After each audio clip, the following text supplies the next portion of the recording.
히브리서 5장 12절부터 14절까지 함께 읽습니다. 때가 오래므로 너희가 마땅히 선생이 될 터인데 너희가 다시 하나님의 말씀의 초보가 무엇인지 누구에게 가르침을 받아야 할 것이니 젖이나 먹고 단단한 식물을 못 먹을 자가 되었도다. 대저 젖을 먹는 자마다 어린 아이니 의의 말씀을 경험하지 못한 자요 단단한 식물은 장성한 자일 것이니 저희는 지각을 사용함으로 연단을 받아 선악을 분별하는 자들이니라. 아멘.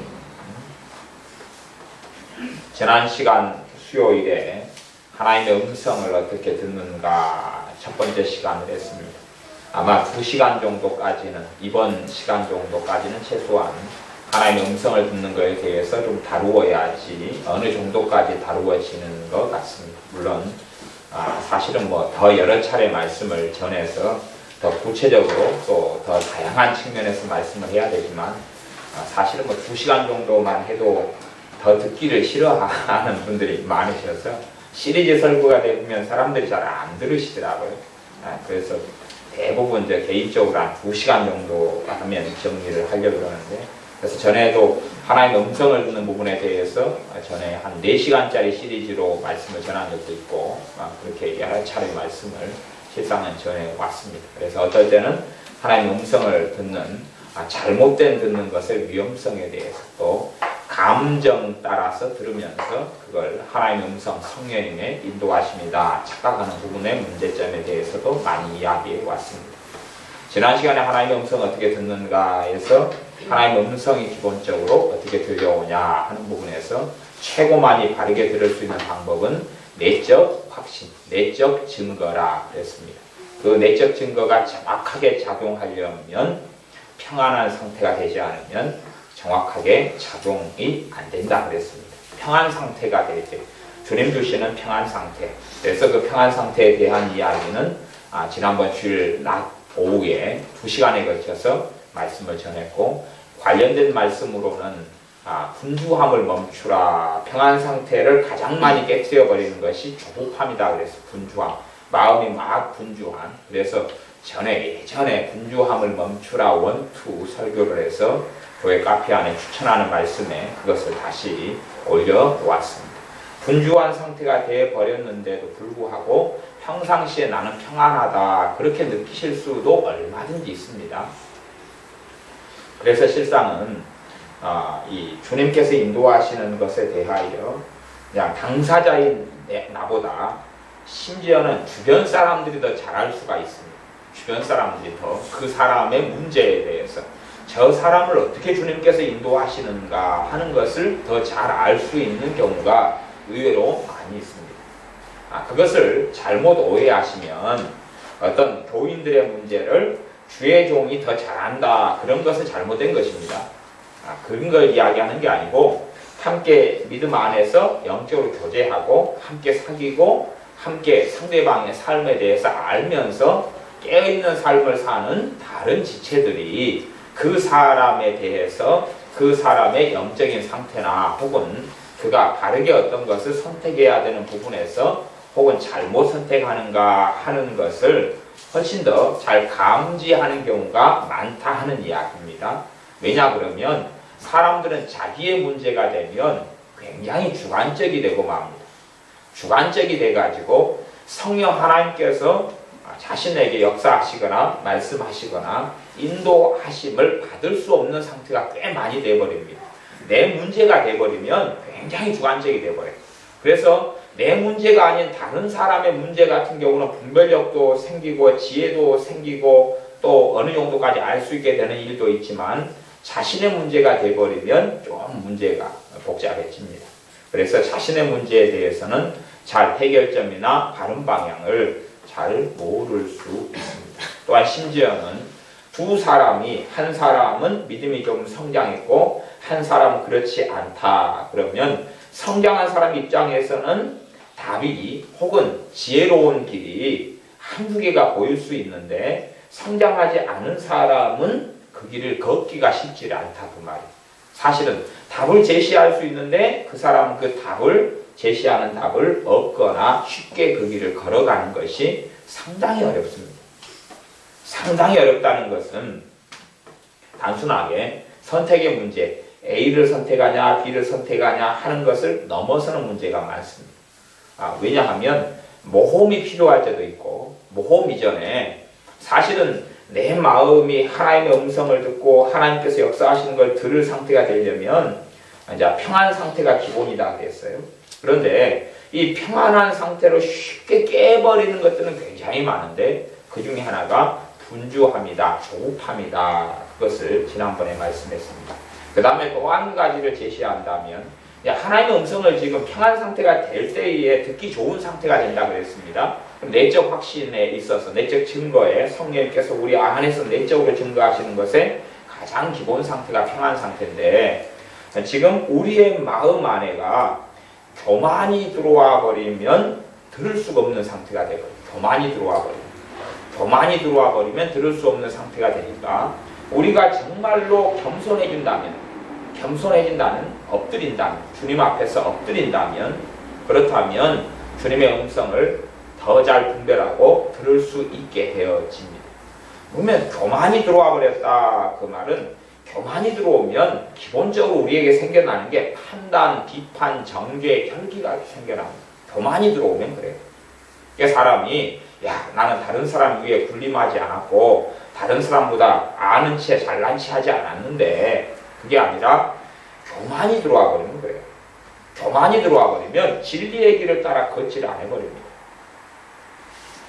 나중에 기회가 되면 전에 지금까지 아마 제가 한 5년, 7년 안에 한 두어 번 설교는 한 것 같습니다. 그런데 기회가 되면은 말씀을 좀 몇 번은 다루려고 제가 마음에 준비하고 있는 설교가 있어요.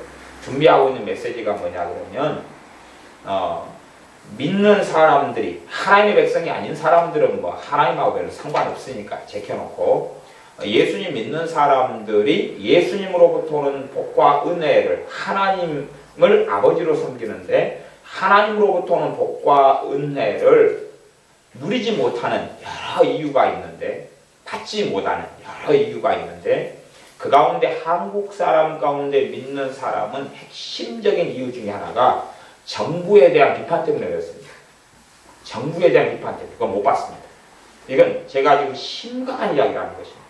정부에 대한 비판 때문에 하나님의 복을 못 받습니다. 왜 그러냐면 로마서 13장 말씀 같은 경우는 위에 있는 권세자들에게 뭐 하라 그랬습니까? 복종하라 그랬죠.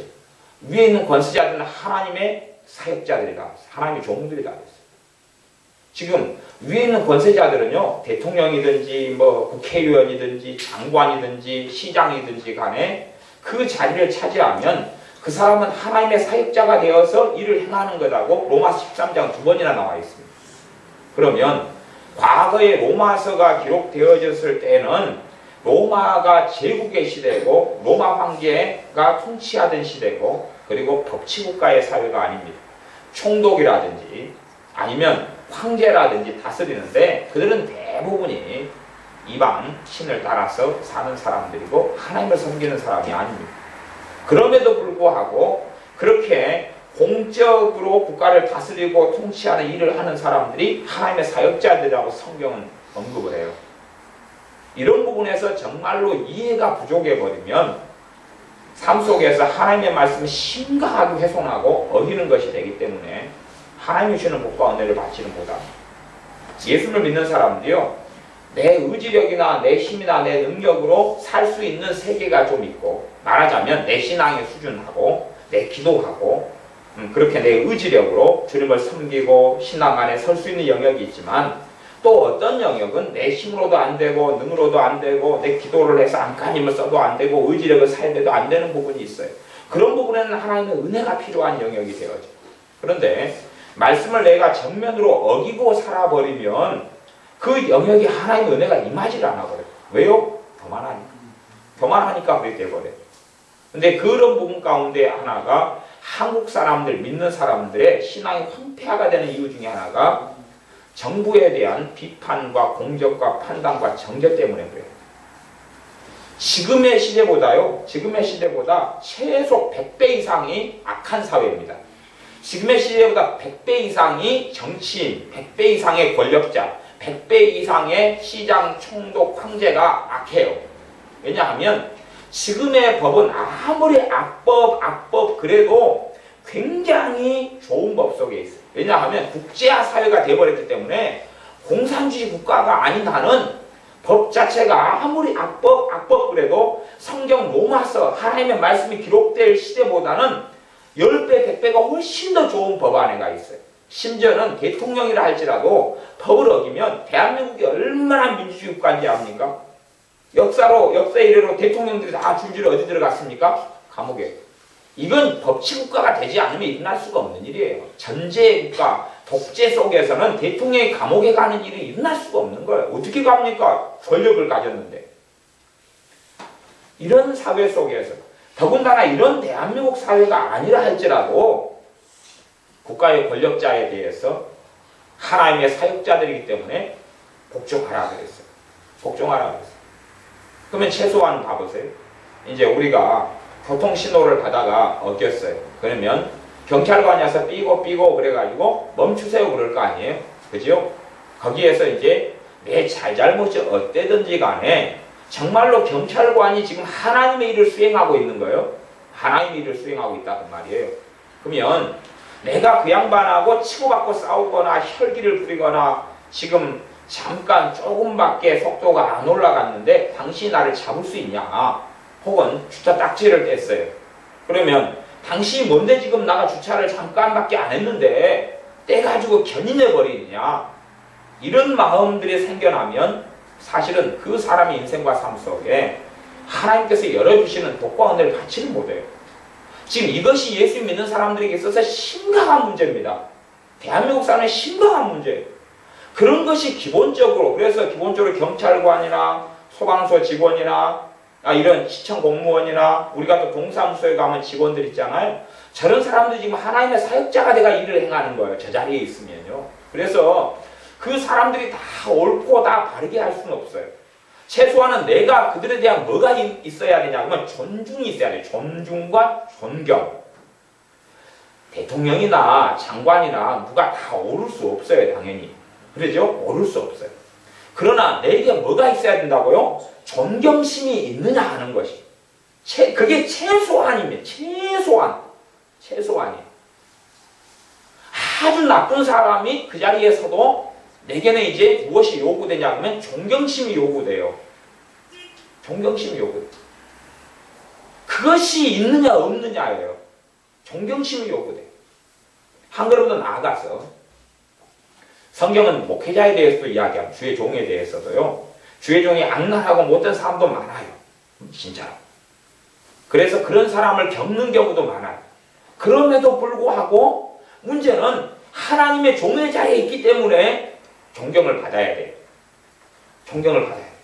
그러니까 여러분이 악한 목회자를 만났을 수도 있어요. 그러나 존경받아야 되고 존중돼야 돼요. 그 사람 때문이 아니라 그 사람이 모세의 자리에 앉았고 하나님의 말씀을 전하는 자리에 섰기 때문에 그러는 것이죠. 한국교회가 WCC로 가고 그 개들이 노는 개판 5분 전으로 막 달려갔다 그래도 주의 종이 하는 존경을 받아야 돼요. 어쩔 수 없어요. 그건. 그래서 그분이 잘못하고 잘못 가르치는 것을 따라가는 이야기가 아니에요. 틀린 건 틀린 거지만 내 안에 뭐가 있어야 된다는 이야기입니까? 존경심이 있어야 돼요. 존경심. 제가 지금 거창한 여러분이 솔직한 이야기로 뭐 국회의원을 평생에 얼마나 만나볼 일이 있겠습니까? 그런 거창한 이야기가 아니라 소방서 일하는 공무원들, 아니면 동사무소 일하는 사람들, 시청에 있는 공무원들, 시청에 어떤 일을 보러 갔어요. 일 처리가 40분이나 안 돼가지고 급한데 막 열받았어요. 그래서 당신이 뭔데 지금 라면을 내가 배부른데 끓이느냐? 열받아 라면. 그리고 막 성질을 낸다. 사실은 믿는 사람들이 그런 지경에 가버리면 별로 예수님 믿으면서도 좋은 열매 못 거든요. 이건 실제적인 삶 속에 벌어지는 일이에요. 왜? 하나님의 말씀을 정면으로 많이 어기고 있기 때문에 그래요. 너희는 위에 있는 권세자들에게 복종하라 그랬어요. 그들의 잘못된 말을 다 따르라는 게 아니에요. 최소한은 내 안에 뭐가 있어야 됩니까? 존경심이 있어요. 그러면 정말로 내 실수와 잘못이 아니에요. 뭐 주차 딱지를나 견인은 좀 시간 내에 딜레이를 줘야 되는데 그냥 그들이 마음대로 딱지를 붙이고 잠깐 자리 비웠어요. 그리고 견인까지 해버렸어요. 그런다 할지라도 정말 공경하는 마음으로 겸손한 마음으로 행하는 것이 그것이 내게 뭐가 있다는 이야기입니까? 겸손이 있다 그런 이야기예요. 그런 사람에게 하나님은 은혜를 주시는 것입니다. 그런 사람에게 은혜를 주십니다. 그렇기 때문에 우리의 삶 속에서 정말 위에 있는 권세자들이 어떻게 하느냐 하는 것이 나아가서요 상견들에게 복종하라고 했어요.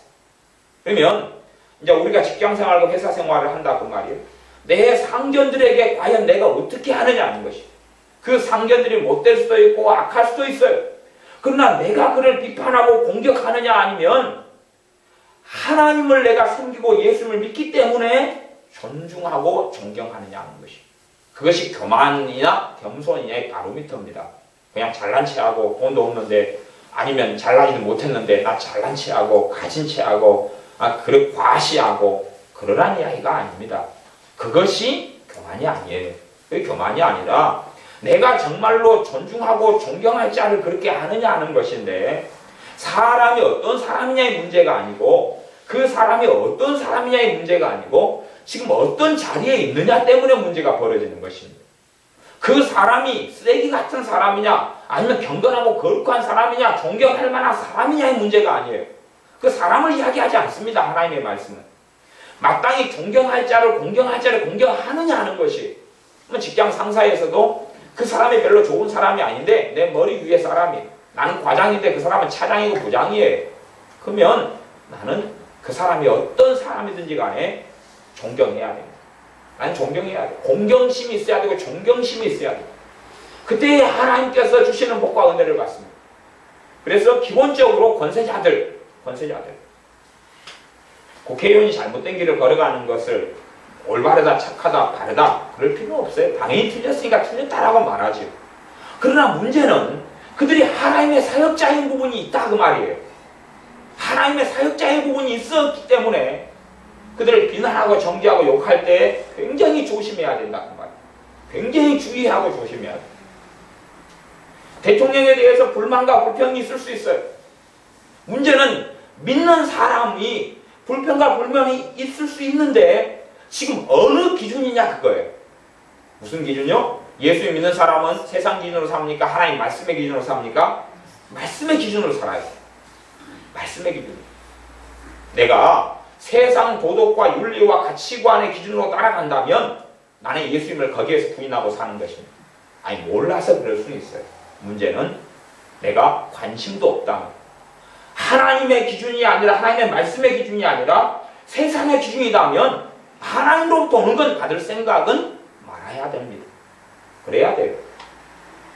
그래서 하나님의 음성에 대해서 가장 기본적인 것은 이 겸손함이에요. 겸손함.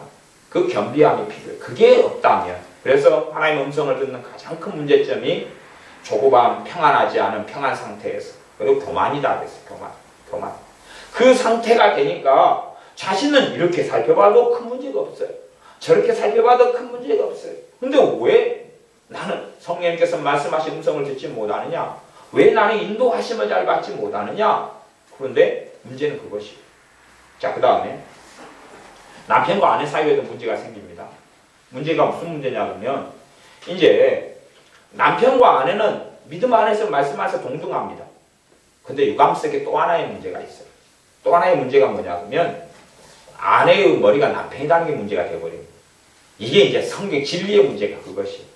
그래서 독립대별인 경우는 상관없는데 함께 사는 경우는 문제는 남편이 신자든 불신자든 머리가 되어버린다는 게 문제예요.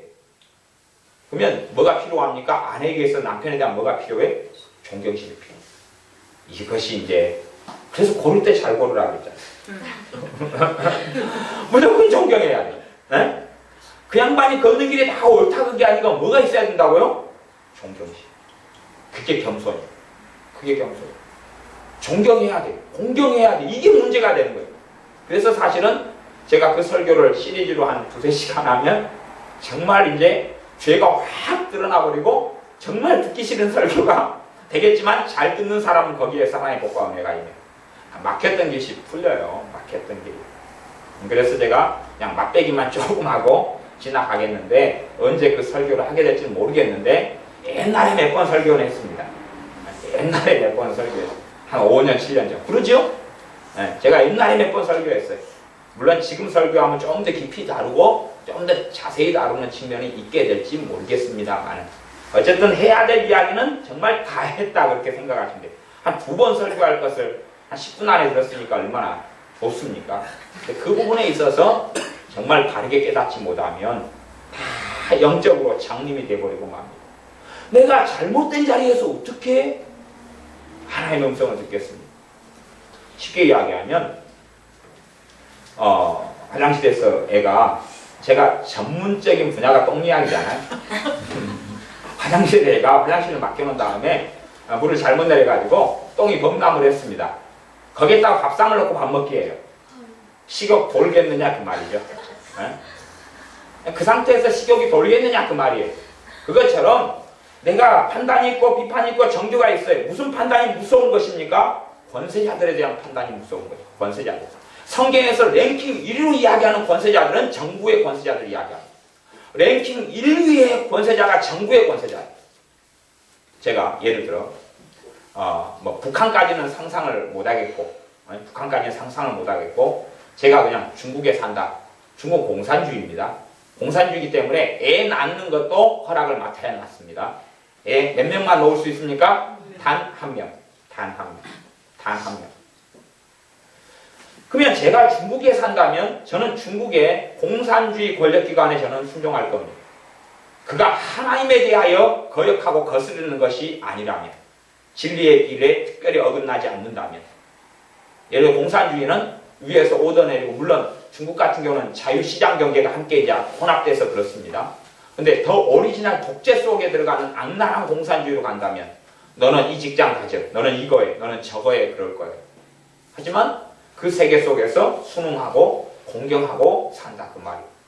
내가 자유가 있는 영역이라면 상관없지만 그렇지 않은 영역이라면 공경해야 해요. 그것이 하나님께서 주시는 복과 은혜의 문을 열게 되는 것입니다. 그래서 우리의 삶 속에 반드시 공경심이 있어요. 동등한 수평의 위치면 큰 문제는 없어요. 수평의 위치는. 근데 부부는 수평의 영역이 있고 또 하나는 남편이 머리예요. 문제는 그것 때문이에요. 그래서 여자분들이 많은 경우에 기도가 응답되지 못하는 일이 그것 때문에. 왜냐하면 자기 머리. 그 남자의 머리는 그리스도고 아내의 머리는 누구다고요? 남자다. 그래서 처녀딸인 경우는 처녀딸, 결혼 안 한 처녀딸, 그리고 부모의 품 안에 있는 처녀딸의 경우는 자신의 머리가 누구가 돼요? 아버지가, 친정아버지. 친정아버지가. 처녀니까 친정이 아니죠. 결혼해야지 친정이 생기는 거죠. 자기 아버지가. 독립하지 않은 경우를 이야기합니다. 성인되지 않고 독립하지 않은 경우. 그래서 함께 살아갈 경우에는 이 처녀가 잘못된 결정을 내리면 이것을 아버지가 무마시킬 수가 있어요. 머리가 되니까. 그래서 그 영적인 원리에 대해서는 예를 들어서 아내가 잘못된 하나님께 그냥 헌금을 100만 원 내기로 작정을 해버렸다. 사인을 해버렸다. 그런데 남편이 안 돼 그러면 하나님 말씀은 무효가 된다. 죄가 전혀 안 되고 무효가 된다. 대신 남편은 머리예요. 그래서 남편은 그 위에 다른 권위가 없기 때문에 남편이 내가 100만 원을 하나님께 드린다. 그렇게 했으면 지켜야 된다고 했어요. 안 지키면 죄가 되거든요. 남자하고 여자하고는 하나님이 다루시는 게 틀려요. 그래서 동등한데 예수님 안에서는 종이나 아니면 자유인이나 남자나 여자나 차별이 없어요. 지금 그 진리의 측면이 있고 또 하나는 질서적인 측면에서 머리가 되는 영역이 있어요. 내가 예수님을 믿고 살아가면서 은혜 생활을 하려면 남편에 대한 공경심을 회복할 때 그 사람이 어떤 사람이냐는 상관없고 어떤 사람이냐는 상관없어. 그래서 상처를 더 많이 받아버린 경우는 이게 어렵죠. 이 싸움이 어려울 거예요. 그러나 그 싸움에 하나님은 복과 은혜를 주시는 거죠. 그 싸움에 하나님은 은혜를 주신다. 그런 이야기예요. 그렇기 때문에 우리의 삶 속에서 마땅히 공경할 자를 공경하는 건 정말로 중요합니다. 그래서 그 사람이 권세자들, 그죠? 권세자, 위에 있는 권세자들, 첫째는 정부 관료들, 정부 관료 가운데 가장 일반적인 정부 관료들은 이런 시청 공무원, 동사무소 공무원 있죠? 네, 그런 사람들. 아니면 복지 같은 것도 이렇게 국가에서 연결돼가지고 하면 그런 쪽 계통의 공무원들, 이런 사람들은 존경할 만한 사람들이 되어져요. 그 다음에 이제 그런 국가의 권력자들, 위에 있는 권력자부터 해가지고 우리를 돕기, 행정적으로 돕기 위한 사람들까지. 실제로 그 사람들의 관계 속에서 또 알코올, 음주 측정하고 이런 경찰들도 다 포함되는 것이. 다 존경해야 될, 마땅히 존경을 받아야 될 사람들 됩니다. 그들을 존경하지 못하면 문제가 심각해져요. 그 다음 두 번째는 주의 종이 어떠든지 간에 주의 종에 대한 존경심이 있어야 해요. 그 사람을 평가하고 판단하고 심판하시는 건 하나님이 하시니까 우리가 할 부분만 하면 되는 것입니다. 우리가 할 부분만. 그 다음에 여자인 부분은 결혼했는데 여자다. 그럼 남편에 대한 공경심이 있어야 된다. 그 다음에 자녀들 같은 경우에 하나님의 복과 은혜가 어디서 결정되느냐? 부모에 대한 공경심이 있느냐? 부모에 대한 공경심이 있느냐? 그래서 부모에게 부모를 공경하도록, 부모에게 복종하도록 양육하고 잘 키워놓으면, 복종의 그거는 행동, 액션 이전에 마음이죠. 마음. 존경의 모토는 마음이지 눈 가리고 아웅할 수도 있어요. 행동은 존경하는 척하고 마음으로는 궁시렁 할 수 있다고. 입으로는 궁시렁 하면서 내가 약자니까, 내가 이 심부름을 안 하면 용돈을 삭감시켜버릴 테니까 무서워가지고 궁시렁 하면서 하는 건 부모 공경도 아니고 복종도 아니다 하는 이야기입니다. 이런 하나님의 말씀을 그냥 명백하게 잘못 지키고 있는 경우는 실상은 어떻게 하나님의 음성을 제대로 듣겠어요? 인도가 어떻게 나타나겠느냐 그 말이에요. 성령의 인도하심이 있어서 하나님의 음성, 성령의 음성이 있어서 그 길을 걸어갈 텐데 그게 없어. 인도하심. 잘못된 자리에 내가 있잖아요. 지금 잘못된 자리에서는 그걸 잘 듣고 알 수가 없어요. 명백하게 말씀을 어기고 있는 그런 자리 속에서, 물론 어떤 죄들은요, 많은 죄들은 근심하고 살아가요. 그럼 명백하게 말씀 어기는 게 맞지요. 근데 그런 죄들은 연약함 속에서 오는 죄들이에요. 그렇기 때문에 그런 죄들이 당연히 군심이 있지만 거기에 성령의 역사가 없다 그러는 게 아니에요. 그런데 이제 어떤 사람은 근심으로 가지만 아주 고의적으로 근심하는 사람들 있죠. 그런 것은 평가는 하나님만이 하십니다. 근데 고의적으로 취미생활로 그냥 고의적으로 열렬하게 근심하고 그러면서 마음에 가책도 느끼지 않고 마음에 하나님 앞에서 죄로 깨닫지도 못하는, 열렬하게 낙심하고 절망하고 눈물의 떡을 먹으면서 눈물적인 밥을 먹으면서 그러면서도 전혀 거슬려서 싸우려고 하지 않는다. 그런 경우는 하나님의 주시는 음성을 듣고 걷고 걸어갈 수가 없습니다. 그래서 실제적으로 어떤 국가의 권세자들에게 그들에 대해서 공경심이 없는 사람들이 누리는 그런 거에 대한 예화들은 많이 있어요. 근데 그런 걸 설교하는 시간 아니기 때문에 실제로 벌어지는 일에 대한 것들은 별로 제가 깊이 있게 다루지 않습니다. 그런 부분에서 제가 추천할 만한 책은 존 비비어 목사님의 책 가운데 과거에 순종이라는 책도 좀 잘 됐는데 순종이라는 책은 좀 그 부분이 좀 제가 보기에 빈약한 부분이 꽤 많아요. 그거 말고 존경이라는 책이 있어요. 불안노에서 나왔던가 어디에서 나왔던가 모르겠어요. 존경이라는 책은 그 부분을 좀 잘 다루고 있는 것 같아요. 존경이라는 부분. 그래서 제가 옛날에는 존 비비어 목사님의 존경이라는 책을 가지고 좀 설교를 좀 하고 말씀을 좀 가르치는 그런 시간을 좀 가져야 될까 그렇게 생각했던 적이 있을 정도로 좀 잘 돼 있어요. 그래서 여러분이 설교 때 부족한 것들은 그 책을 좀 읽어보시면 좋겠어요. 그 관련된 부분의 말씀을 쭉 따라가면서 이렇게 설명하고 있어서 그 정도만 읽어봐도 그 부분에 제가 시리즈 설교해야 될 필요성은 아마 없어지지 않을까 이렇게 생각합니다. 그래서 하나님의 음성을 듣는데 문제는 어떻게 듣느냐 이전에 내가 어떤 자리 속에 있느냐, 어떤 상태 속에 있느냐가 문제가 되어져 버립니다. 그리고 이제 오늘 읽은 말씀은 히브리서 5장 12절부터 14절까지 말씀인데 때가 오래므로 너희가 마땅히 선생이 될 터인데 너희가 다시 하나님의 말씀의 초보가 무엇인지 누구에게 가르침을 받아야 할 것이니 젖이나 먹고 단단한 식물을 못 먹을 자가 되었도다. 이 믿음이 어린 상태에서 있어버렸다. 그런 말. 어린 상태에서 있어버리면 이 가장 하나님의 음성에 이제 여러 것 중에서 지난 시간에 이제 그걸 반복하지는 않겠습니다. 은사적인 부분도 이야기했고, 또 내적 확신의 부분도 이야기했고, 여러 부분을 이야기했는데, 이제 또 하나님의 음성을 듣는 가장 일반적인 뭐냐면 분별력입니다. 분별력이에요. 분별력. 똥인지 된장인지 분별력이에요. 분별하는 분별력이에요. 근데 어린 상태가 되어져 버리면 분별력이 없어요. 분별력이 없어요. 문제는 이제 그것이 또 문제가 되어져. 그러니까 자기가 영적으로 어린 상태가 되어졌어요. 하나님이 뭘 말씀하시는 걸 내가 들을 수 있고 받을 수 있는 상태나 신앙이 안 돼버려요. 잘 안 돼버려요. 그래서 하나님은 뭐든지 다 말씀하실 수 있잖아요. 그럼 여러분 자녀에게 미적분 한번 가르쳐 보십시오. 한 3살짜리, 5살짜리한테.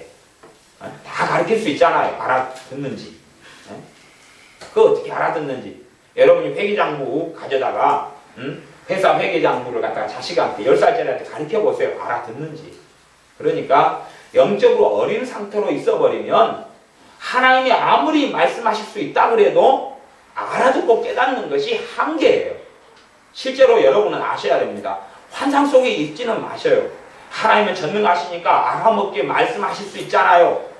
그런 환상 속에 들어가지 마십시오. 제발 덕분에. 왜냐하면 주님께서 이 땅에 육신을 가지고 오셨어요. 제자들에게 말씀하셨어요. 제자들이 제대로 알아먹어요? 못 알아먹어요? 못 알아먹어요. 주님이 하신 건 정말로 최선이에요. 최선이에요. 주님이 최선이에요. 나를 본 자는 아버지를 보았느니라 그랬어요. 주님이 하시는 이야기를 제자들이 못 알아먹어요. 그러니까 어떤 판타지 속에 들어가지 마세요. 현실적으로, 말씀을 현실적으로 보세요. 주님이 했을 때 제자들은 못 알아먹어요. 그것처럼 주님의 최선을 다해도 문제는 이제 받고 듣는 사람이 알아먹고 들을 수 있느냐의 문제라니까요. 그런 문제예요. 그러지 자기가 영적으로 어려가지고 못 알아먹거나 못 듣는 문제를 하나님께 전가시키면 안 됩니다. 책임을. 전가시키면 안 돼요. 그냥 어린 상태의 아이는 어린 수준밖에는 들을 수가 없는 거예요. 그 수준밖에는 들을 수 없고 그 수준밖에는 알아먹을 수가 없어요. 그 수준밖에는. 여러분의 자녀를 낳아가지고 수준에 맞는 교육을 시킬 수밖에 없잖아요. 어린 자녀, 말도 잘 못 알아먹는 자녀에게 도대체 뭘 어떻게 이야기할까요? 자동차에 대해서 5살 돼가지고 의원이 6살인데 6살 된 의원이가 자동차를 물어봐요. 엄마 저건 뭐예요? 누나 저건 뭐야? 물어보면 그 자동차. 그래? 그럼 누나 자동차의 구동 원리가 어떻게 해? 자동차의 부속품 좀 이야기해 줘봐. 응? 그랬더니 그래 엔진이 있고 크랭크 축이 있고 기어가 있고 막 그러면 그래 구체적으로 이야기해봐. 엔진 뜯으면 뭐가 나와? 정말 그렇게 질문할 수 있을까요? 혹은 엔진에 대한 부품을 6살짜리에게 이야기한다 해서 알아먹을 수 있겠느냐 그 말이에요. 못 알아먹는 게 얼마나 맞느냐 그 말이에요. 내가 성장하고 자라지 않으면 알 수 없고 못 알아먹어요. 그렇기 때문에 내가 성장하지 않으면 뭐가 없어요? 분별력이 없어요. 분별력이 없어요. 히브리서 5장 14절을 보면 단단한 식물은 장성한 자의 것이니 저희는 지각을 사용함으로 연단을 받아 선악을 분별하는 자들입니다. 장성한 자들, 믿음이 성장한 사람들은 무엇이 있습니까? 선악. 하나님께로부터 온 것인지 세상 정욕과 악으로 마귀로부터 온 것인지를 분별하는 무엇을 가지고 있어요? 분별력을 가지고 있어요. 분별할 수 있는 눈과 귀와 시각을 가지고 있어요. 분별력을 가지고 있어요. 그래서 선악을 분별한다 그런 것이. 오늘 무진이하고 은수하고 데리고 산에 가서 고사리를 끊었어요. 그래서 제가 애들 고사리 끊는 재미를 보라고 애들에게 자 고사리 여기 있다 여기 있다 여기 있다 그러면 애들은 열심히 찾아도 잘 보이지가 않아요. 봉사 문구력 잡기죠. 그래서 계속 또 불러가지고 또 가르쳐줬어요. 고사리 여기도 있고 여기도 있고 여기도 있다 그러고 저는 하나도 안 끊고 애들 둘이 막 끊게 했어요. 여기 있다 그리고 고사리를 계속 끊게 했어요. 왜냐하면 아직은 고사리에 대해서 분별력이 지금 안 생겼다 그런 말이에요. 저도 고사리에 대해서 분별력이 생기기까지는 시간이 오래 걸렸습니다. 어머니를 따라서 산에 봄철 되면 고사리 끈으로 갔는데 안 보이는 거예요. 어머니는 그냥 한가마니를 할 동안에 몇 개 끊다 보면 시간이 다 가는 거예요. 안 보였어요. 변별력이 없고 분별력이 없는 거예요. 한참 산에 가서 하니까 이제 딱 보면은 좀 보여요. 한 3분의 1 정도 쫙 보여요. 그래서 이제 제가 어느 몇 년을 다니다가 제가 교만해졌어요. 야, 나도 이제 고사리 좀 볼 줄 안다. 그랬더니 그 다음에 어머니께서 저를 데리고 가시는 다른 산으로 데리고 가시더라고요. 근데 문제는 산이 다르니까 고사리 종자가 다른 거예요. 종자가 달라서 색깔이 다른 거예요. 색깔이 약간은 노란빛이 나는, 그전에는 약간 거무틱틱한 빛이 나는 고사리들이었는데 그 산은 전부 다 약간 노란빛이 나요. 그러니까 고사리가 하나도 안 보이대요. 보이지가 않는 거예요. 색이 다 종자가 틀려서 색이 틀린 거예요. 고사리가. 분별력이 이제 없어지는 거예요. 그 산에서 한 며칠 갔더니 그 다음에는 고사리가 또 보이기 시작하더라고요. 그렇게 고사리에 대한 분별력만 얻으려고 해도 시간이 많이 필요하잖아요. 똑같이 눈에 있어도 보이지 않는다 그 말이. 그것처럼 성장하고 자라야지 뭐가 생겨요? 분별력이 생기는 것이. 눈앞에 있어도 모르는 거 있어도 몰라요. 그 겨울에도 있는 식물 가운데 고사리하고 비슷한 애가 있어요. 이렇게 고사리를 모르는 애들은 다 속아 넘어가요. 겨울에도 있는 고사리는 겨울에는 다 죽어버리고 이제 뿌리 상태나 씨앗 상태가 남지요. 근데 고사리에 대해서 분별력도 없는 경우가 있어요. 잘 모르니까. 어제 그제 광양에 갔는데 애들이 보리밭을 본 다음에 야 신기하다 그래요. 왜냐하면 보리가 그렇게 난지를 애들이 몰랐다 그래요. 중학생 애들이 데리고 갔는데 이게 보리단 말이에요. 야 그럼 그 말로만 듣던 손으로 꼬가지고 비벼 먹는 그거란 말이에요. 지금 비벼 먹으면 돼요? 야 보리가 익지도 않았는데 어떻게 비벼 먹냐. 그러니까 아직은 분별력이 안 생겼잖아요. 그래서 하나님의 음성에 대하여 무엇이요? 음성 중에 하나가 분별력이에요. 분별력. 성령님께서 무엇으로 역사해요? 분별력으로 역사해요. 분별력은 성장해야 하는 거예요. 그러면 모든 부분에 성장한다기보다는 어떤 영역에 있어서 내가 성장하면 그 부분에 분별력이 생기죠. 또 어떤 영역에 성장하면 그 부분에 분별력이 생겨요. 어떤 영역에 성장하면 내가 분별력이 생겨요. 그렇기 때문에 이 분별력은 지체됨하고 연결되어 있습니다. 지체됨이라는 이야기는 하나님의 음성을 듣는 통로가 다른 몸의 지체일 수 있는 경우도 많아요. 하나님의 음성을 듣는 다른 통로가 다른 몸의 지체가 되는 경우도 많다 그 말이에요.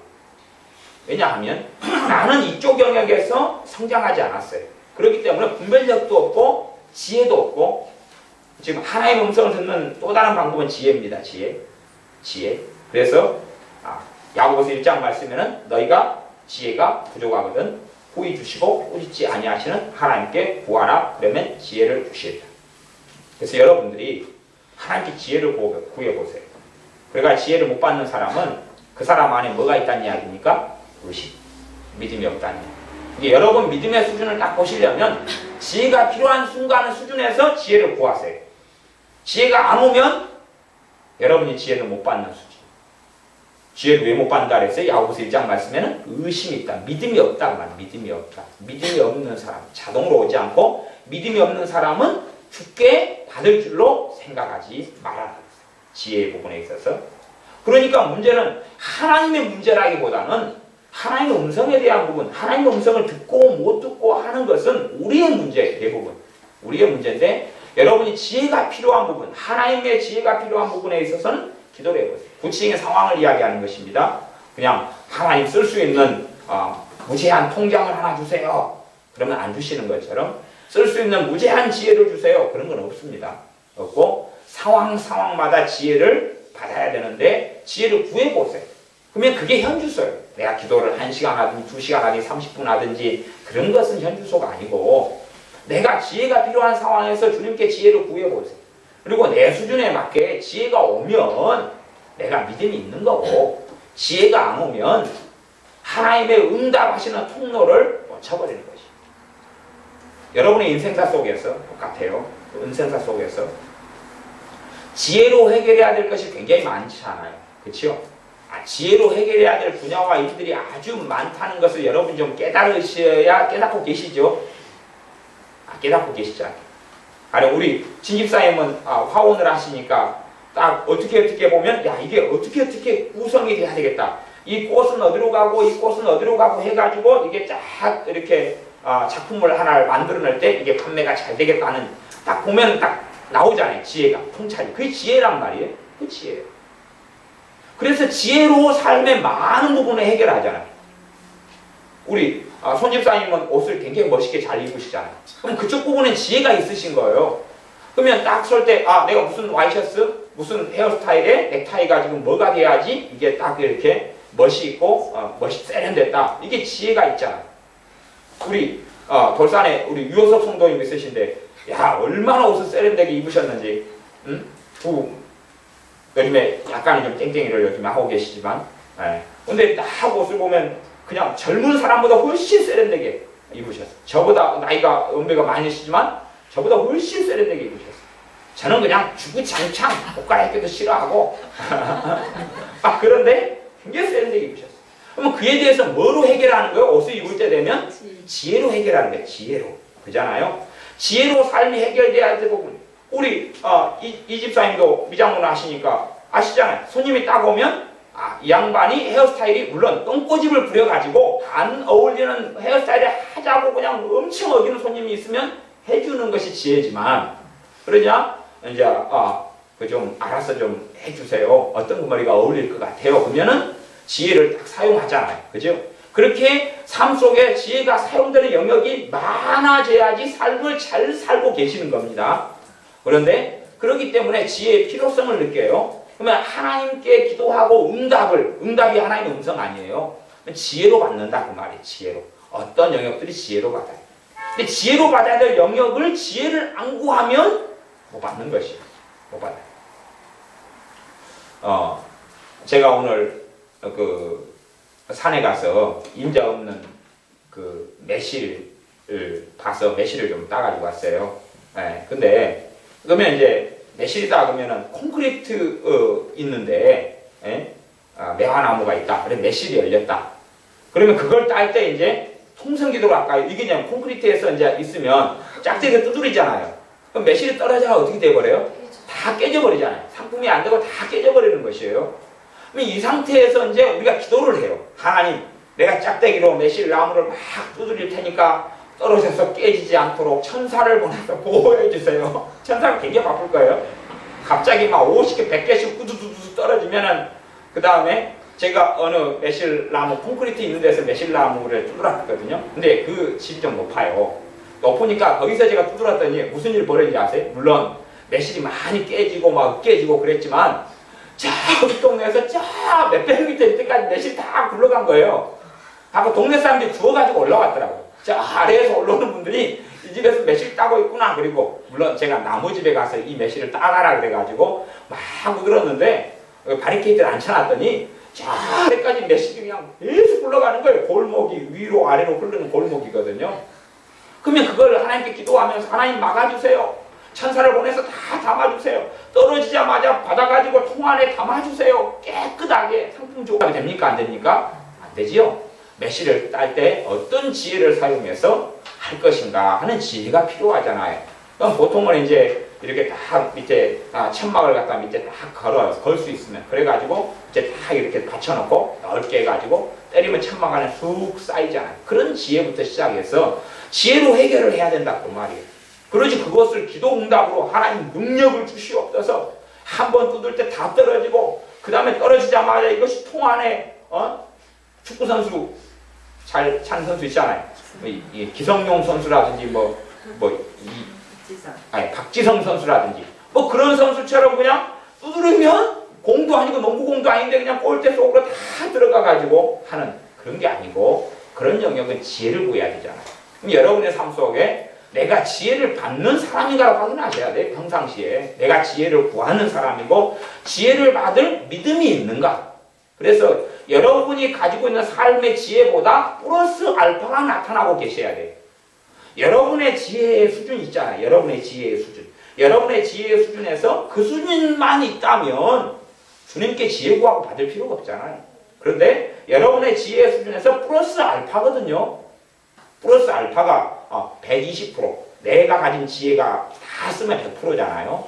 그래서 200%가 될런지 150%가 될런지 그걸로 하나님께서는 음성을 주신단 말이에요.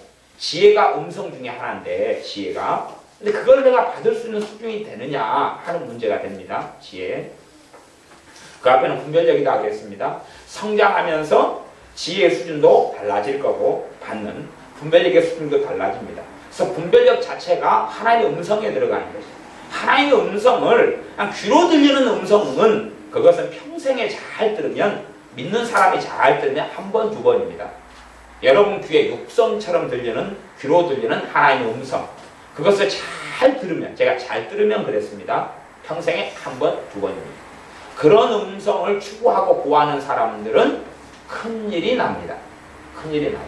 내주하시는 성령님을 통하여 심령 안에 세미한 음성, 은사로 역사하시는 음성, 그리고 내적 확신을 통해서 말씀하시는 평안을 통해서 때론 껄쩍지근함, 평안, 마음의 불편함, 그 다음에 평안함 이걸 통해 말씀하시는 음성이 대다수다 그랬어요. 그 가운데 이제 지혜가 있고 그 다음에 제가 지체됨이 있다 그랬죠. 지체됨. 지체를 통하여 다른 사람을 통하여 말씀하신다. 다른 사람을 통하여 말씀하신다.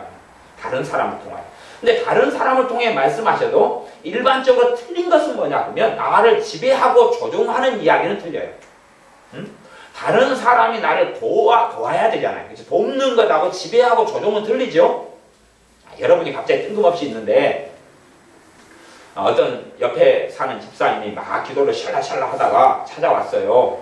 그래서 집사님, 주님이 말씀하시기를 아침에 당신이 나한테 10만 원 주라네요. 그리고 주님이 자기한테 말씀했다는 거 10만 원 내놓으라고 자기한테 주라고 그랬다고. 그러면 그런 것을 지배하고 조종하려는 거잖아요. 그렇죠? 심지어는 주의 종이 기도를 샬라샬라 해보더니 어떤 집사님에게 헌금 10만 원 내놓으세요. 하나님이 그렇게 말씀하셨어요. 그러면 그게 지배하고 조종하는 거다 그 말이에요. 그것은 주님이 말씀하시는 게 아니에요. 다른 지체가 하는 것은 돕는 거예요. 돕는 거예요. 돕는 부분에서 다른 지체가 응답을 받을 수 있어요. 왜냐하면 각 지체마다 손은 어떤 부분이 유능하죠? 손으로 하는 일이 유능해요. 손 쪽에는 지혜가 있다고. 손 쪽에는 지혜가 있어요. 그 다음에 발로 하는 부분에는 발이 유능하고 발이 능력이 있고 발 쪽에가 지혜가 있어요. 그렇기 때문에 각 믿는 사람마다 유능한 부분, 은혜가 있는 부분, 지혜가 있는 부분, 또 성장한 부분, 개발된 부분이 틀려요. 그러면 내가 내 영역이 아니면 다른 사람의 지혜를 빌리면 되잖아요. 봐보세요. 제가 어떤 영역에 있어서 별로 지혜가 없어요. 여기서 200%가 작용해도 저 사람 50% 작용하는 것보다 못할 수 있잖아요. 이해되십니까?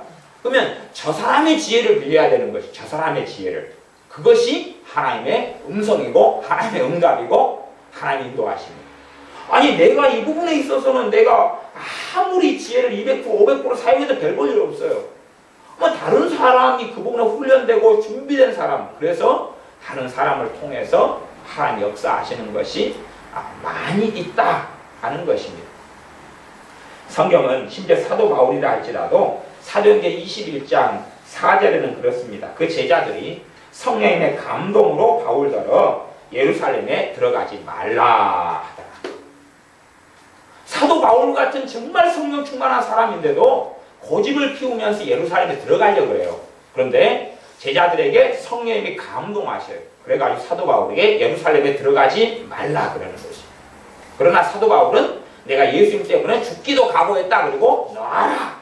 그리고 들어갑니다. 들어가서 고생당하고 감옥에 2년간 있다가 이제 죄인의 신분으로 이게 배 타고 로마로 갑니다. 그러면서 또 파선하고 난파해버려요. 그것보다 훨씬 더 좋게 사도 바울이 로마의 복음을 전하러 갈 수 있는 길은 많이 있었다는 것입니다. 물론 나중에 주님을 위하여 순교당하는 거 당연한 거겠지만 그런 여정이 아니고도 훨씬 좋은 여정도 있었는데 사도 바울도 한 고집하셨지요. 그래서 성령의 감동으로, 성경에 그렇게 돼 있어요. 사도행전 21장 4절에 그 제자들이 성령의 감동으로 바울더러 예루살렘에 들어가지 말라 하더라. 그런데도 들어가는 것이죠. 그래서 이제 하나님의 음성 중에 하나는 이제 뭐냐 그러면 감동이 있어요. 감동. 그렇죠? 감동이 있어요. 근데 감동은 성경에 사용하는 감동이라는 단어는 굉장히 폭넓게 사용하고 있습니다. 그래서 폭넓게 사용하는 단어의 출처나 모양이나 모습까지는 제가 다 이야기해 드릴 수는 없습니다. 굉장히 폭넓게 사용하고 있어요. 그래서 감동이 일반적으로 어떻게 쓰이냐면 은사의 작용으로 많이 쓰여요. 감동이 은사의 작용으로 많이 쓰여요. 예, 감동과 은사가 별로 떨어져 있질 않아요. 자요.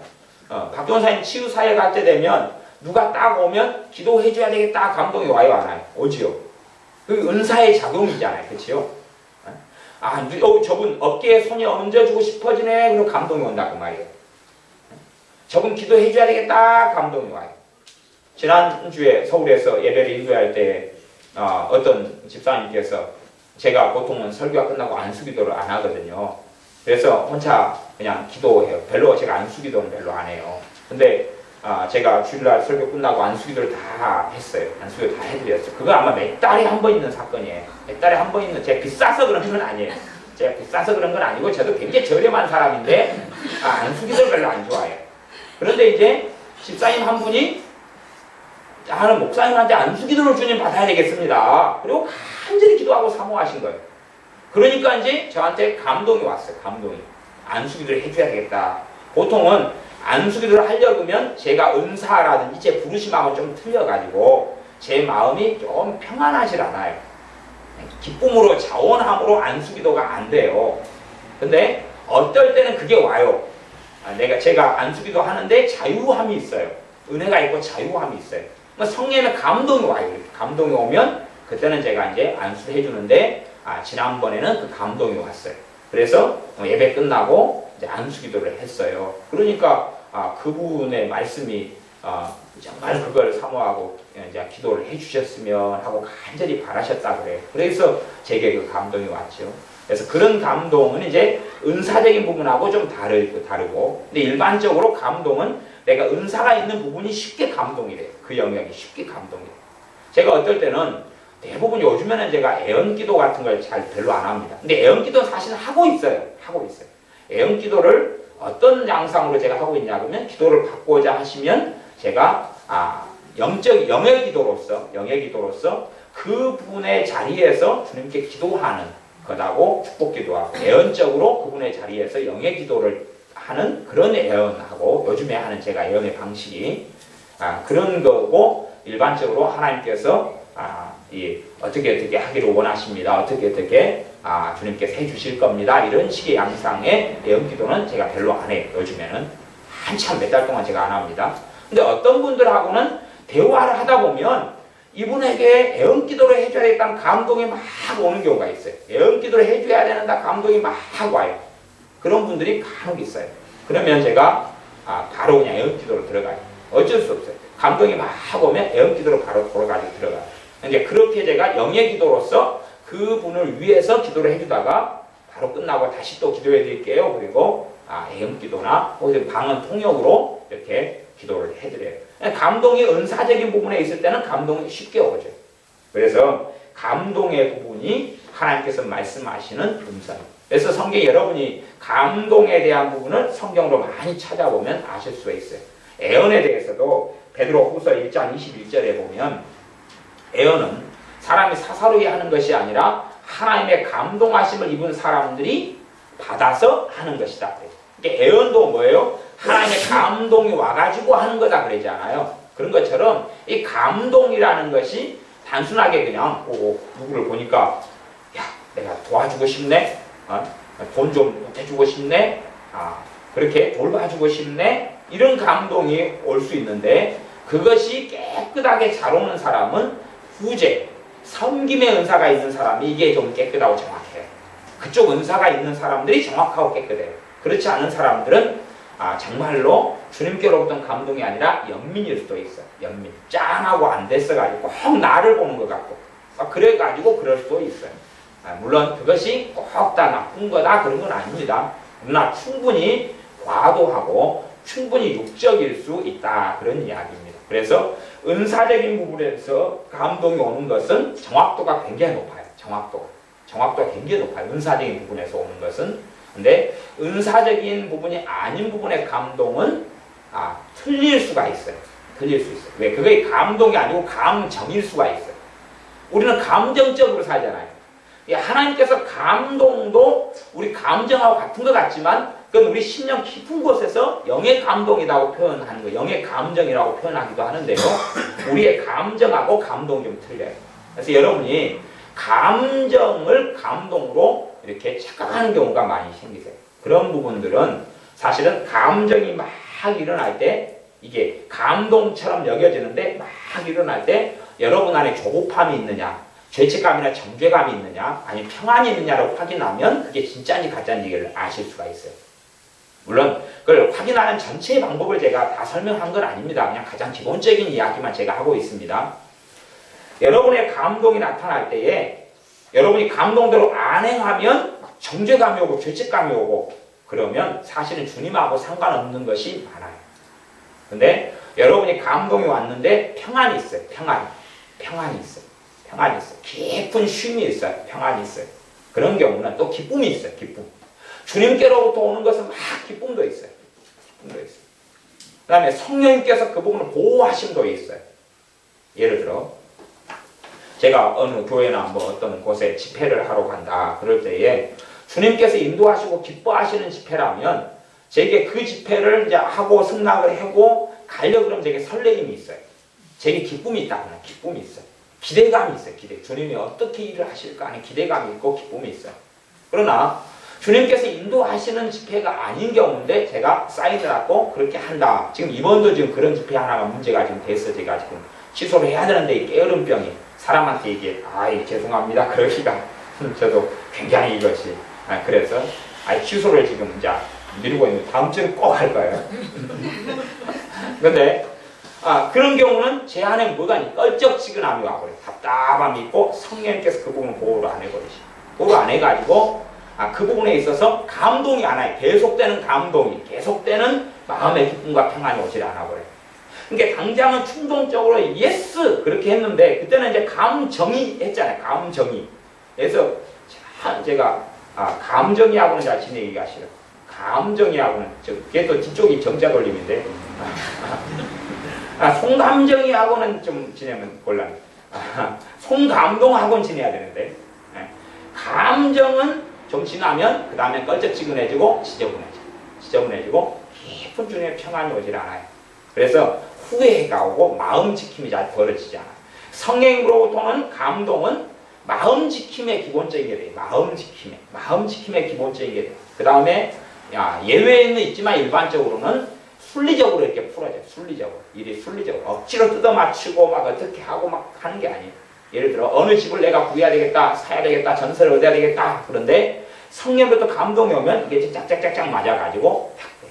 그러지 이거 돈 없어. 이리 돈은 꾸러가고 저리 꾸러가고 큰일 났다 그러고 막 그렇게 되는 건 사실은 그런 게 아니에요. 그래서 성령으로 오는 감동은 뭐가 있어요? 평안함이 있어요. 평안함이 있고 안식이 있고 쉼이 있고 마음을 지켜주시는 부분이 있어요. 그래서 성경은 감동을 통해서 하나님께서 많이 말씀하신다. 애언도 뭐라고요? 감동이 와가지고 하는 게 애언이다 그랬어요. 베드로 후서 1장 21절의 이야기다 그랬습니다. 또 요한계시록 1장 10절에 보면 사도 요한도 이 주님에 대해서도 그렇게 이야기해요. 내가 성령에 감동하여 그렇게 성경이 기록돼요. 요한계시록 1장에 보면 내가 성령에 감동하여 그렇게 이야기해요. 그러니까 성령의 감동을 통해서 사도 요한이 이것도 보고 듣고 하는 부분이 함께 있었다 하는 이야기입니다. 또 구약시대의 은사 가운데서 굉장히 손으로 하는 은사를 탁월하게 받은 사람 중에 한 명이 오홀리압 같은 사람이에요. 그 오홀리압 같은 경우는 뭐라고 성경에 기록되냐 하면 오홀리압이 하나님의 감동을 받아가지고 가르쳤다 그래요. 사람들에게 이렇게 해가지고 천막을 만들고 텐트를 만들고 천을 만들고 이렇게 작업해라 그렇게 가르쳤다. 그게 출애굽기 35장 34절인데 오홀리압을 감동시키사 가르치게 하시며 그러는 것이. 왜냐하면 오홀리압은 그 부분에 은사가 있고 재능이 있고 능력이 있고 지혜가 있고 가르칠 수 있으니까 감동을 주시는 거예요. 저한테도 제가 가르치는 쪽에 사명과 은사가 있기 때문에 어떨 때는 가르치라는 감동이 와요. 이 부분을 가르쳐라 그리고 감동이 와요. 그러면 제가 이제 막 가르치면 성령의 은사가 이렇게 역사하고 그런 것이 하나님의 음성이다. 그것이 하나님의 음성은 굉장히 폭넓어. 제가 지금 이 정도만 이야기하고 말씀을 이제 마무리해 가겠지만 굉장히 폭넓어. 그래서 아까 지체됨에 대해서 지체로서 온다 그랬잖아요. 사도 바울 같은 경우가 청년 사울이었을 때 열심히 회개기도 하고 있을 때 누가 주님의 말씀을 메시지를 가지고 왔어요? 제 주님의 제자 아나니아가 가지고 왔잖아요. 그렇죠? 그것처럼 내가 다 못 들을 때도 있다고 말이에요. 내가 다 못 듣고 못 할 때가 있어요. 우리는 다 지체고 부분이기 때문에 우리 자체가 퍼펙트한 완전체가 아니에요. 완전체가 아니기 때문에 주님이 머리인데 최소한은 내가 몸으로서 완전하다 그래도 뭐가 없습니까? 머리가 없어요. 내가 몸으로 완전하다 그래도 배도 빵빵하고 옆구리살도 빵빵하고 엉덩이도 빵빵하고 그런데 머리가 없어요. 이것은 소설에 나오는 것입니다. 판타지 소설에 나와요. 그러니까 곤란해지죠. 그래서 아무리 완벽해도 머리가 없어요. 머리가 주님이시잖아요. 아무리 완벽해도 머리도 주님이 없습니다. 또 이 목부터 발끝까지가 아니에요. 우리가 손, 발, 코, 이 부분이기 때문에 다른 지체들과 신앙 안에 믿음 안의 교제를 통하여 함께 확인도 하고 또 우리는 주관적이래. 막 급하고 조급하고 성급하고 심지어는 낙심이나 불안이나 절망이 들어오면 들을 수 있는 상태가 안 돼버려요. 그러니까 그럴 때는 이제 이해 당사자가 아닌 경우나 주변 사람들이 좀 더 분별력이 좋아져요. 예를 들어서 남편이 막 불안하고 성급하고 막 그러되면 누가 듣기가 조금 더 좋아요? 아내가 듣기가 좋고 아내가 또 당사자가 돼가지고 막 어떻게 하지 시어머니 문제가 있는데 막 어떻게 할지 모르잖아요. 그럴 때는 그러면 남편이 잘 분별하고 들을 수 있는 상태가 된다. 그런 말이죠. 그렇게 해서 서로 돕고 살아갈 수 있습니다. 그래서 우리의 삶 속에서 하나님께서 말씀하시는 음성을 어떻게 듣는가 하는 걸로 1시간, 2시간 이제 그렇게 해서 마무리하고 정리하겠습니다. 여러분의 삶 속에서 하나님의 음성을 교만이 아니라 겸손의 상태, 겸손의 상태. 마땅히 공경할 자, 존경할 자를 존경하는 것. 그 겸손한 상태 속에서 있을 때에 잘 듣게 되고 평안 상태로 코드를 맞춰놨을 때에 잘 말씀하시는 것을 듣고 우리의 믿음이 성장하면 성장할수록 분별력이 성장해서 분별력 자체가 음성이다. 분별력 자체가 음성. 그래서 성령의 은사 가운데 분별의 은사가 있는 것이. 분별의 은사만이 아니라 분별하도록 성장해가는 것 자체가. 그래서 가지게 되는 상식, 가지게 되는 지혜, 가지게 되는 그런 것들이 다 음성이고 또 일반적으로는 지혜가 필요한 곳에 지혜를 구하여서 지혜로 응답을 받는다는 것입니다. 그러지 여러분이 전등이 이렇게 저걸 끼야 돼요. 그러면 전등을 여러분이 못 낀다. 그러면은 끼어야 되는 사람도 필요하겠죠. 그 기도해서 응답도 필요하겠죠. 그런데 여러분이 전혀 도와줄 수 없다 그러면 전등을 끼고 가는 지혜를 여러분이 그때 구하고 얻어야 될 거 아니에요. 그러면 그래가지고 이렇게 하면 되구나. 그리고 혼자 할 수밖에 없는 경우에는 그렇게 해가지고 주님의 음성, 주님의 인도하심, 성의 인도하심과 도우심을 받아서 예수님 믿는 사람들이 정말 이 땅 위에서 살아갈 때에 예수님을 위하여 당하는 고난, 또 내 믿음이 성장하고 성숙하는 열매가 맺는 연단, 그거 외에 어리석어서 또 죄 때문에 판단 착오해서 당하는 어리석음은 없어야 한다. 그런 말입니다. 차로 운전해 갈 때 판단 착오를 해보면 어찌 돼요? 판단 착오를 해버리면 접촉 사고 나잖아. 거기에서 하는 것은 주님하고 상관이 없습니다. 제가 하나만 말씀을 더 드리고 말씀을 마무리하겠습니다. 사람들이 고난에 대해서 많이 이해가 어그러지고 잘못된 경우가 굉장히 많아요. 고난에 대한 이해가 책도 많이 C.S. 루이스의 고통의 이유인가 그런 책부터 시작해서 또 오카노 목사님 책도 있고 고난에 대한 책은 무진장 많아요. 필립 얀시의 책부터 해서 굉장히 많습니다. 그래서 옳은 부분, 틀린 부분, 부족한 부분 막 짬뽕되어 있는데요. 로마서 5장으로 이야기한다면 그렇습니다. 요즘 로마서 강의를 하고 있으니까 이게 고난에 대한 바른 이해는 뭐냐 하면 고난은 그걸 성경은 환난이라고 했습니다. 환난으로 되어 있는데 환난이란 그 헬라어 단어가 고난이나 고통이나 이걸 다 뜻을 다 함께 가지고 있는 단어입니다. 그러니까 어떨 때는 고난으로 번역이 되고 어떨 때는 환난으로 되어 있고 어떨 때는 고생으로 되어 있고 그렇게 번역이 됩니다. 근데 환난은 무엇을 가져옵니까? 인내를 가져오고 인내는 뭘 가져옵니까? 연단을 가져온다 그랬어요. 연단은 뭘 이루어요? 소망을 이루어요.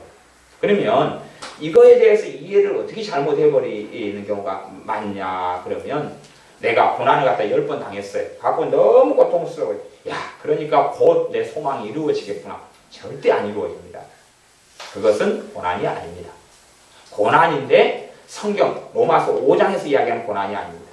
그러면 제가 비유로 해가지고 설명해 드리는 게 가장 간단하니까 비유를 해드리겠는데, 대장간이 있어요. 대장간에서 내가 호미를 만들어야 돼요. 좋은 호미. 그러면 대장간에서 쇠를 이렇게 끄집어내죠. 끄집어내요. 그래가지고 쇠를 끄집어내요. 쇠를 달구죠. 이게 일단 고난입니다. 그죠? 달궈가지고 주물을 잘 해요. 주물을 잘 해가지고 호미가 나왔어요. 그럼 이 정도 고난 당하면 고난이 결국은 지금 주물을 잘 해가지고 나왔어요. 이게 인내는 한 번의 과정이 필요해요. 인내가 한 번의 과정이에요. 한 번의 과정으로 나왔어요. 주물이 나왔어요. 이 정도면 흐리부리해도 조금은 쓸 수 있어요. 제품이. 이것이 연단이라고 그래요. 연단은 그 과정을 맺혀가지고 결과물, 연단이라는 헬라어 단어가 결과, 증거물, 마지막 결과물이라는 의미를 같이 가지는 거예요. 그래서 그러면 이제 호미를 끄집어내가지고 빨갛게 쇠가 달아졌을 때 망치를 한단 말이에요. 그렇죠? 망치를 3번 했어요. 3번이 인내예요. 인내. 3번이 끝나니까 더 좋은 호미가 됐죠? 그죠? 이게 연단이에요. 그러니까 고난과 인내와 연단은 하나예요. 하나예요. 그러니까 인내가 끝나면 결과물이 바로 좋아져 있어요. 여러분이 로마서 5장에서 이야기한 성경에서 말씀한 고난을 받았다 그러면 바로 열매가 좋아져, 결과물이 여러분 자신이 좋아져 있다니까요. 좋아져 있어요. 다시 이제 이게 조금 더 망치기 필요해. 그래가지고 숯불에 또 달궈요. 빨갛게 또 되지요. 그러면 다시 망치질해요. 그러면 결과물이 망치를 한 번 하면 더 좋아지고, 또 한 번 하면 더 좋아지고, 또 한 번 하면 더 좋아지고, 물에다가 식히고 아주 좋아지잖아요. 그죠? 그래가지고 나중에 이제 호미 끝에다가 나무를 박아야 되니까 이제 뜨거운 상태에서 나무를 갖다가 칵칵 집어넣어요. 그 과정을 거치면 거칠수록 결과물이 더 좋아지잖아요. 그게 연단이에요. 이게 진짜 고난은 고난 받으면서 나라는 존재 자체가 좋아져요. 좋아져요. 그냥 좋아져요. 과정을 한 단계 거치면 더 좋아지고, 한 단계 거치면 더 좋아지고, 인내죠, 인내. 한 단계 거치면 더 좋아져요. 싸구려하고 비싼 거의 차이가 어디 있습니까? 싸구려는 과정이 짧다는 거고, 비싼 메이커는 과정이 길다는 거예요. 비싼 것은 이 실바늘까지도 없도록, 이 실밥조차 없도록 다 이렇게 하잖아요. 그쵸? 옷을. 그래서 옷을 싸구려를 보면은 실밥인 거, 하고, 제가 중국산 전자계산기를 하나 사가지고 썼더니, 맨 처음에는 멀쩡하게 왔어요. 이게 잘못해가지고 엎어졌는데요. 숫자가 다 떨어져요. 내용물이 전부 다 우두두두 쏟아져 버린 거예요. 어쩐지 3,000원 주고 G마켓에서 주문했더니 전자계산기 요만한 게 한 번 엎어졌더니 끝나버린 거예요. 맨 처음에 작동되는 것 같다가 우두두두. 그 다음에 이제 제가 전정가위가 하나 필요해가지고 제가 그 전정가위에 대한 그게 있거든요. 왜냐면 제가 농업교육과 출신이고 그러니까 전정을 막 하고 살아서 좋은 전정가위 하나 가지는 게 소원이고 그랬어요. 전정가위만 보면 좀 뿅 하는 게 좀 있어요. 그래서 이제 저기 가서 이게 1,000원샵 있잖아요. 또 이제 비싼 거 사기는 그렇고 1,000원샵에 가니까 또 눈에 보기에 보암직하고 가짐직한 전정가위가 하나 있더라고요. 가격도 보니까 저렴해요. 5,000원이에요. 그래서 케이스에 담아져가지고 있길래 좋아 하나 5,000원 주고 바로 사왔죠. 그래가지고 이제 화분에서 이제 뭘 자를 게 있어요. 옳다구나 이거야. 그리고 저 풀 별거 아닌 거 있잖아요. 별거 아닌 거 자르려고 딱 했더니 그 자리에서 오듯 쏟아지면서 다 분해가 되어버리더라고요. 손잡이부터 시작해가지고 갖고 한 번도 이렇게 화분 끝에 나온 거 자르려고 했는데 다 그 자리에 쏟아져버렸어요. 쓰레기통에 그대로 다 집어냈어요. 5,000원짜리 메이드 인 차이나. 물론 중국산이 다 나쁘다는 건 아닙니다. 중국산 제품이 없으면 이 나라 전 세계 경제는 유지가 안 됩니다. 근데 어쨌든 간에 그렇게 돼버리고 마는 것이. 그러니까 이것이 좋은 제품은 과정을 더 많이 거치는 거예요. 이게 여러분이 정말로 주님으로부터 온 고난, 그리고 인내, 연단이면 고난을 딱 했어요. 내가 더 좋은 소망을 이루고 있어요. 첫째는 이 땅에서 소망, 주님을 닮아가고 주님과 동행하고 성령 충만하고 죄가 더 끊어져가고 더 성숙하고 이런 딱 열매. 그리고 궁극적으로 주님 앞에 섰을 때 착하고 충성된 종이라는 소망이 이루어져 가는 거예요. 이 땅에서 소망, 주님 앞에 섰을 때 소망. 이게 정말 정상적인 고난은 결과물이 나하고 무관하지 않아요. 그러지 그냥 10년 동안 정말로 비참하게 살았다. 뭔가 고난은 내가 다 당했어. 언제 소망이 이루어질까 인내하라면서 성경을 그렇게 해석하시는 분들이 있던데 절대 그렇지 않습니다. 제가 로마서 강의할 때 그 부분을 설교를 해놨으니까 잘 들어보시면 됩니다. 그래서 고난이라는 것으로 하나님께서 음성과 응답과 인도가 있을 수 있어요. 그러나 그것은 결과물이 바로 좋아요. 고난 탁 받으면 더 좋고 정금같이 나와요. 더 고난 받으면 야 순도가 그전에 30%짜리였어요. 30%짜리 고난을 더 받으니까 순도가 50%짜리가 되는 거예요. 한 번 더 받으니까 60%, 한 번 더 받으니까 70%, 한 번 더 받으니까 80% 그렇게 되는 거예요. 그러지 고난을 받아서 그냥 마음이 그냥 완전히 그냥 오만 가지 그냥 고통으로 가득했다. 한 번 더 고난을 받으니까 그냥 미쳐버릴 것 같다. 한 번 더 받으니까 우울증이 와버렸다. 한 번 더 받으니까 만성병이 와버렸다. 주님 언제나 소망이 이루어지겠습니까? 연단은 소망을 이루는 줄 아닙니다. 절대 안 이루어집니다. 절대 안 이루어지고 마귀가 찾아오고 귀신 역사하고 잠자리가 사납고 비참해집니다. 그건 고난이 아닙니다. 그건 성경에서 이야기했던 고난이 아닙니다. 그건 주님께서 이야기했던 자기 십자가도 아닙니다. 정말로 자기 십자가는 그것을 걸으면 걸을수록 나라는 존재가 더 변화되어 있고 더 성장해 있고 더 주님을 닮아 있고 더 은혜 속에 살아가고 더 성령 충만하고 더 주님과 깊은 관계 속에 살아가는 것입니다. 그것이 성경에서 이야기하는 고난. 그래서 고난과 인내와 연단은 하나예요. 하나. 물론 다 다르죠. 대장간에 있는 그 호미가 있다, 낫이 있다 그럼 그것하고 망치를 하는 것하고 그 다음에 그것이 호미나 낫이 좋게 변하는 것은 그래도 과정도 있고 달라짐도 있지만 이것이 뗄래야 뗄 수 없는 관계 속에 있어요. 그래서 그 부분을 이해를 잘 못하시기 때문에 제가 대장간의 비유로 이렇게 말씀을 드렸습니다. 기도하겠습니다.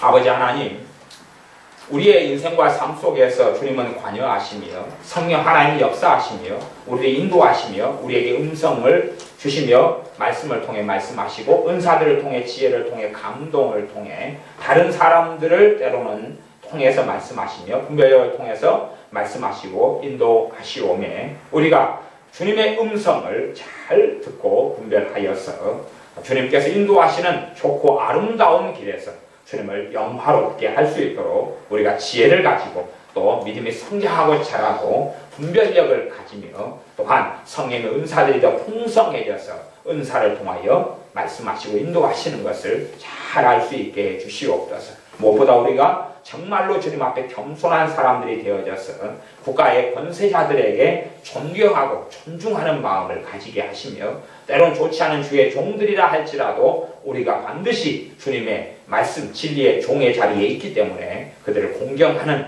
우리가 되게 하여 주시옵소서.